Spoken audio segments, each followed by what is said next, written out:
नमस्कार, आप देख रहे हैं धर्म, मैं हूं नमिता। महालक्ष्मी का महाचमत्कार जो साल में दिखाई देता है सिर्फ एक बार, ऐसा है कोल्हापुर की महालक्ष्मी का धाम, जहां सूरज की किरणें साल में सिर्फ 3 दिन आती हैं मां के चरणों को चूमने के लिए। चमत्कार के इन दिनों पर भक्त किरणोत्सव भी मनाते हैं। कहते हैं जो कोई मां के इस चमत्कार को देख ले उसकी सभी मनोकामनाएं पूरी हो जाती।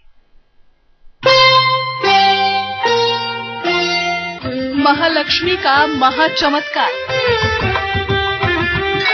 सूरज चूमता है कदम साल में एक बार। 4 भुजाओं से देती हैं देवी वरदान। महाकाली महासरस्वती करती है कल्याण।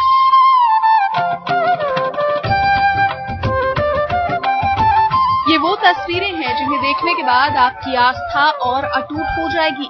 देवी की महिमा का गान करने से आप खुद को रोक नहीं पाएंगे। मां के चमत्कार के आगे आपका सिर खुद ब खुद झुक जाएगा।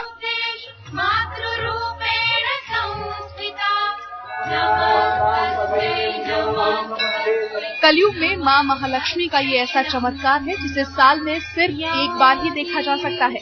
साल में 3 दिन लगातार ऐसे होते हैं जब सूरज की किरणें मां की चरण धूलि पाने के लिए दौड़ी चली आती हैं।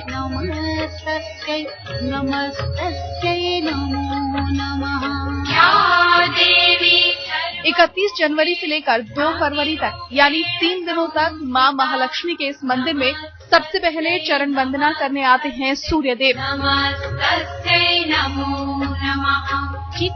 मां को छूकर और निखर उठते हैं सूर्यदेव और फिर उनकी रोशनी उजाले में धुल जाते हैं सभी पाप।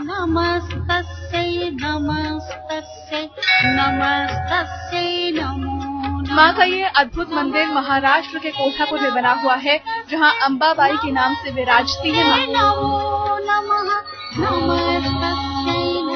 मंदिर के मुख्य द्वार से प्रवेश करते ही दर्शन होते हैं मां के अद्भुत रूप के।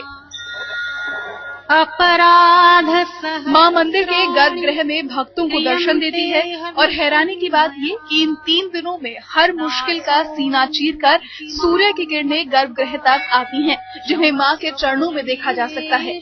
सूरज की इस अनोखी भक्ति का उत्सव मनाने के लिए यहाँ 3 दिन तक किरणोत्सव भी होता है। नमस्तेस्तु महामाय श्रीपीठे। कहते हैं मां की पूजा अर्चना से तो पुण्य मिलता ही है, इन 3 दिनों में भक्ति के इस दुर्लभ नजारे का गवाह बनने वालों की समस्त मनोकामनाएं भी पूरी हो जाती हैं। महालक्ष्मी मंदिर जो है, जिन्होंने निर्माण किया है, उन्होंने बहुत ही अच्छा अभ्यास करके दिशा साधन नामक तंत्र का इस्तेमाल इस मंदिर बनाने में किया हुआ है। इससे घटता यह है कि उन 6 दिनों में सूरज की जो किरणें होते हैं वो सूर्यास्त के वक्त देवी के चरणों को पहले दिन, कमर और छाती को दूसरे दिन और पूर्ण मूर्ति को तीसरे दिन स्पर्श करती है। 16 श्रृंगार में मां महालक्ष्मी का ये रूप भक्तों को दूर दूर से यहाँ खींच लाता है। मां के दाहिनी और महाकाली और बाई और महासरस्वती के दर्शन का सौभाग्य भी भक्तों को मिलता है। सृष्टि के ब्रह्मा विष्णु महेश जो है, निर्माण करता, पालन करता और विनाश करता, ये तीनों का तेज इस देवी में समाया हुआ है। यहाँ पर शिव जी के रूप में महाकाली है, विष्णु के रूप में महालक्ष्मी स्वयं है और ब्रह्मा के रूप में महासरस्वती है। तो यहाँ पर आप पूरी तरह से ज्ञान, पालन करने की शक्ति और विनाश करने की क्षमता, ऐसी तीनों शक्तियां यहाँ पर पा सकते हैं। पद्म पुराण के मुताबिक इस शक्तिपीठ को शक्ति का सबसे महत्वपूर्ण केंद्र माना गया है, क्योंकि यहाँ सृष्टि के निर्माता ब्रह्मा, सृष्टि के पालनहार विष्णु और स्वयं महेश विराजते हैं। और दूसरी खास बात यह है कि यहाँ महालक्ष्मी के साथ स्वयं विष्णु वास करते हैं, इसीलिए यहाँ आने वाले भक्त की झोली कभी खाली नहीं जाती और जो यहाँ आता है वो अपनी मनोकामना और सुख समृद्धि का वरदान लेकर लौट जाता है। मां महालक्ष्मी का ये मंदिर शक्तिपीठ है जो युगों युगों से अपना चमत्कार और आशीष भक्तों पर लुटाता आ रहा है। हर शुक्रवार, नवरात्र और नवरात्र की अष्टमी पर यहाँ भारी संख्या में भक्त उमड़ते हैं। क्या छोटे, क्या बड़े, क्या आम और क्या खास, हर कोई यहाँ आने के बाद बस यही चाहता है कि कुछ और मिले न मिले, माँ की कृपा दृष्टि उन पर हमेशा बनी रहे। कोल्हापुर से मनीष अवस्थी के साथ आज तक ब्यूरो। महालक्ष्मी के इस जागृत शक्तिपीठ में गिरा था सती का नेत्र। मान्यता है कि जो भी यहाँ महालक्ष्मी के दर्शन कर उनका अभिषेक कर लेता है, माँ उसे सिद्धि और शक्तियों से मालामाल कर देती है। ये शक्तिपीठ है, ये मोक्ष पीठ है। यहीं गिरे सती के नेत्र, यहीं विराजे थे महादेव।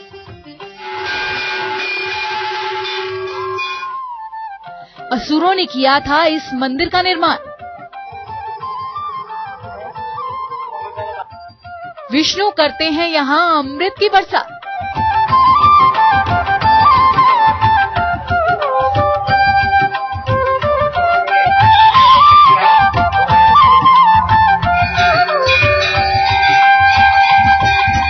पद्म पुराण, भगवत पुराण, हरिवंश पुराण, स्कंद पुराण और मार्कंडेय पुराण में मिलता है मां महालक्ष्मी के इस भव्य मंदिर का जिक्र। मां के इस परम धाम की महिमा और फल उत्तरकाशी से कम नहीं। यहाँ मां के दर्शन मात्र से ही हो जाती है समस्त वैभव, शक्ति और ऐश्वर्य की प्राप्ति और मिलता है मोक्ष का वरदान। आप ये जानकर हैरान रह जाएंगे कि इस मंदिर का निर्माण मां के दो परम भक्त असुरों ने कराया था। जय और विजय नाम के असुरों ने मां से अभयदान पाने के लिए एक रात के भीतर मंदिर खड़ा कर दिया था।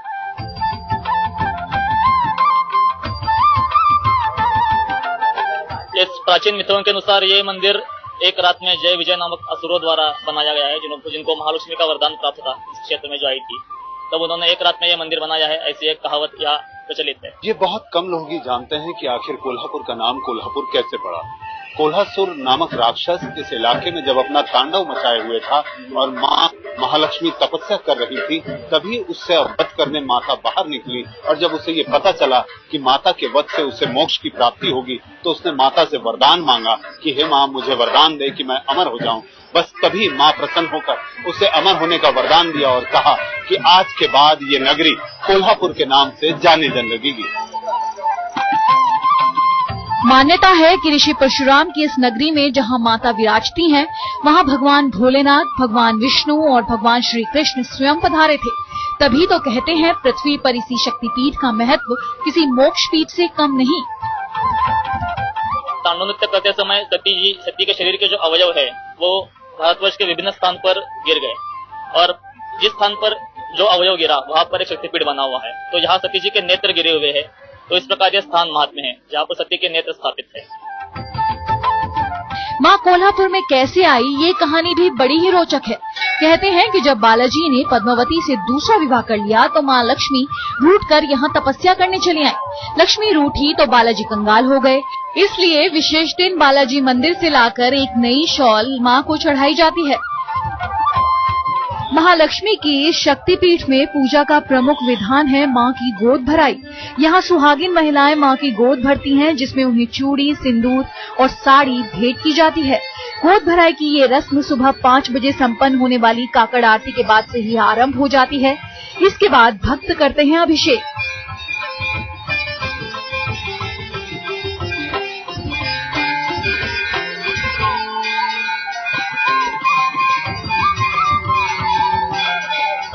मान्यता है कि जिसने भी महालक्ष्मी शक्तिपीठ में आकर माता का अभिषेक कर लिया, माँ उसे सिद्धियों और शक्तियों से मालामाल कर देती हैं। माँ महालक्ष्मी की ये चमत्कारी शक्तिपीठ युगों युगों से जागृत है। तभी तो यहाँ दूर दूर से भक्त आते हैं, अपने साथ माँ का प्रिय सिंदूर, कमल पुष्प और गोद भराई की सामग्री लाते हैं और माँ का असीम आशीर्वाद पाते हैं। कोल्हापुर से मनीष अवस्थी के साथ आज तक ब्यूरो। जैसलमेर में है लक्ष्मी नारायण का ऐसा मंदिर जहां पेड़े से प्रसन्न होते हैं भगवान। कहते हैं अगर इस मंदिर में 51 या 101 रुपए का पेड़ा चढ़ा दिया जाए तो सोने से घर भरते देर नहीं लगती। विशेष बात यह कि यहां भगवान को मां लक्ष्मी के नाम से जाना जाता है। क्यों, चले जानते हैं जैसलमेर में।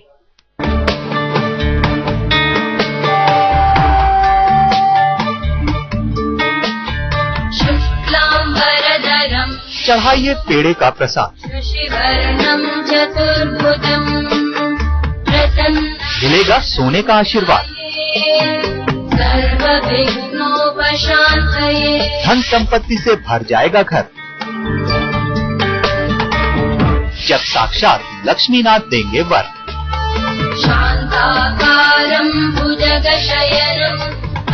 आंखें मूंदे हाथ जोड़े भक्त ले रहे हैं भगवान विष्णु का नाम। कोई घंटी बजाकर भगवान विष्णु को प्रसन्न कर रहा है, तो कोई आरती उतारकर उनकी सेवा में मगन है, और कोई विष्णु का नाम जप कर पहुंचा रहा है अपनी भक्ति का संदेश। ये मां लक्ष्मी के नाम यानी भगवान विष्णु का मंदिर है। जैसलमेर के सोनार किले में बना हुआ है भगवान विष्णु का लक्ष्मीनाथ मंदिर।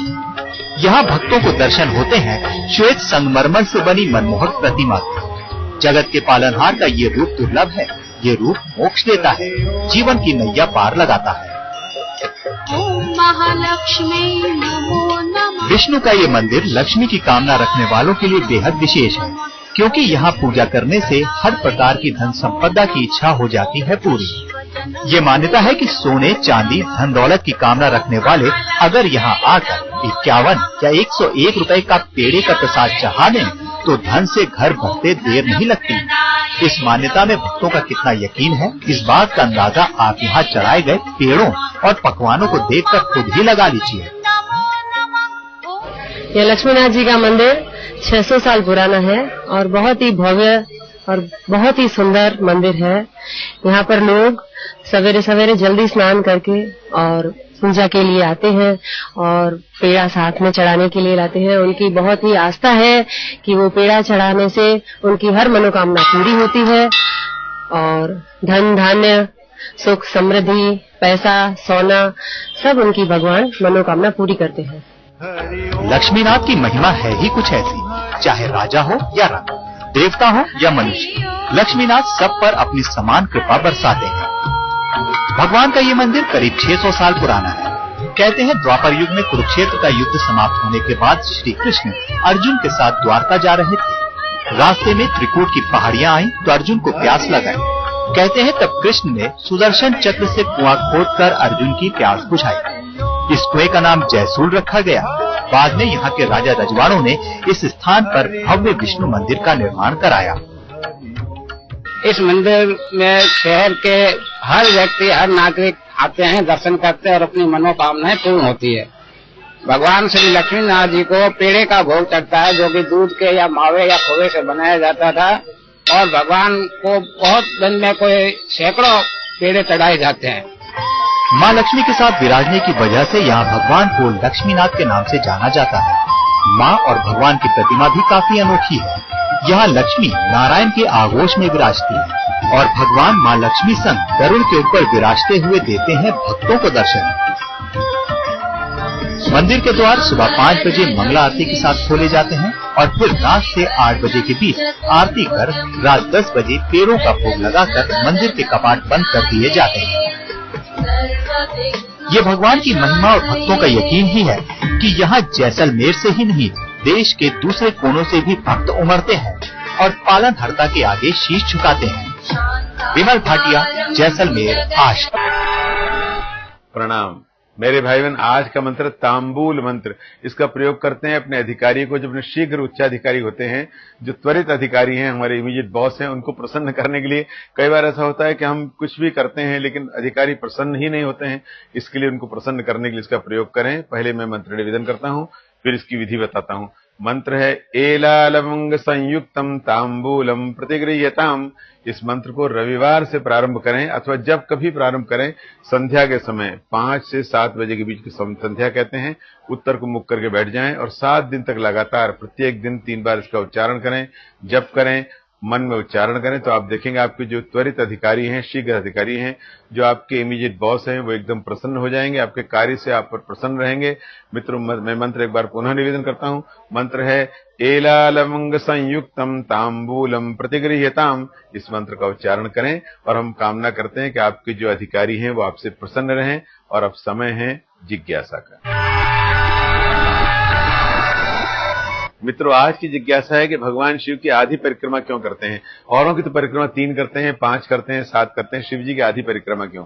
शास्त्र में लिखा है जो शिव जी की जलधारी होती है उसको लांघते नहीं है, क्योंकि शिव जी की जलधारी में उनका आशीर्वाद होता है और उनकी कृपा होती है। उनकी जो गंगा से धार बहती है वो गंगा की धार होती है, इसलिए उसको लांघते नहीं है, तो आधी परिक्रमा करने से ही उनकी पूरी परिक्रमा करने का फल प्राप्त हो जाता है। शिव तो महादेव हैं, शिव तो सबके अधिकारी हैं, सबके कृपालु हैं, इसलिए आधी परिक्रमा करें शिव की, और शिव को प्रणाम करके आधी परिक्रमा करके लौट जाते हैं तो उससे ही पूरी परिक्रमा का परिणाम और फल प्राप्त हो जाता है। इसलिए मित्रों, जब भी आप परिक्रमा करें, भगवान शिव की आधी परिक्रमा करें, इससे ही पूरी परिक्रमा का फल प्राप्त हो जाएगा और हम कामना करते हैं कि आपको पूरा फल प्राप्त हो। मित्रों, इसी के साथ आज का ये कार्यक्रम अब यहीं संपन्न होता है। नई जिज्ञासाओं और जानकारियों के साथ आपसे पुनः मुलाकात होगी। तब तक के लिए आज्ञा दीजिए। बस, प्रणाम।